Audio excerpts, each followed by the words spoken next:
부자는 하늘나라에 들어가기가 어려울 것이다. 오늘 복음은 계명을 모두 다 지키고도 영원한 생명 앞에서 좌절했던 부자 청년의 이야기에 이어지는 내용입니다. 예수님은 부자 청년의 뒷모습을 보시며 제자들에게 세상의 부자로 산다는 것이 하느님 앞에서 어떤 처지인지 이야기하십니다. 부자는 하늘나라에 들어가기가 어려울 것이다. 그리고 또 한 번 확실하게 알아들을 수 있는 말로 이 내용을 강조하십니다. 내가 다시 너희에게 말한다. 부자가 하느님 나라에 들어가는 것보다 낙타가 바늘 구멍으로 빠져나가는 것이 더 쉽다. 이 말씀으로 예수님은 하느님과 세상의 가치를 두고 사는 우리를 절망에 가까운 선택으로 몰아넣으십니다. 우리는 거의 부자가 되고 싶어 하기 때문입니다. 그런데 동시에 우리는 하느님의 나라에 들어가기 위해 살아간다는 것 또한 알고 있습니다. 우리는 세상에서는 부자로, 그리고 우리가 어쩌지 못하는 죽음 이후의 상황에서는 천국의 삶을 생각합니다. 그래서 우리는 이 둘 중 어느 하나도 포기하려 하지 않습니다. 그런데 예수님은 그런 가능성은 거의 없을 것이라고 이야기하십니다. 우리는 이 말씀의 한계를 느낍니다. 하늘나라에 들어가는 것이 모두에게 정말 어려울 것이라고 말합니다.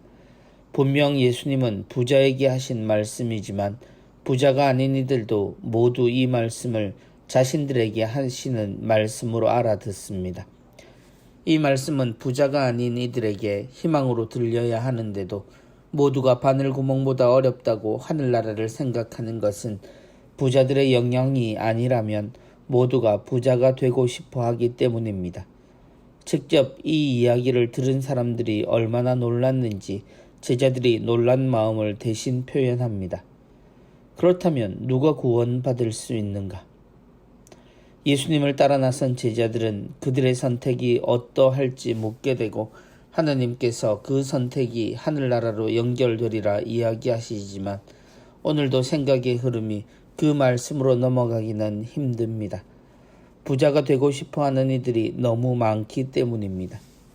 자신의 힘겨운 삶의 이유를 부자가 되지 못했기 때문이라고 생각하고 이제 아주 어린 이들까지도 그렇게 생각하고 살아가는 우리는 하늘나라에서 정반대의 길을 걸어갑니다. 그런 세상에서 하늘나라는 매력적일 수가 없습니다. 아니, 현실적인 이야기가 될 수 없습니다. 아무리 100배의 보상이 약속되고 영원한 생명이 주어진다 하더라도 사람들은 이승이 중요하고 그래서 부자가 되는 것이 일생의 목적이 됩니다. 선행도 신앙도 그 이후의 일이라고 생각합니다.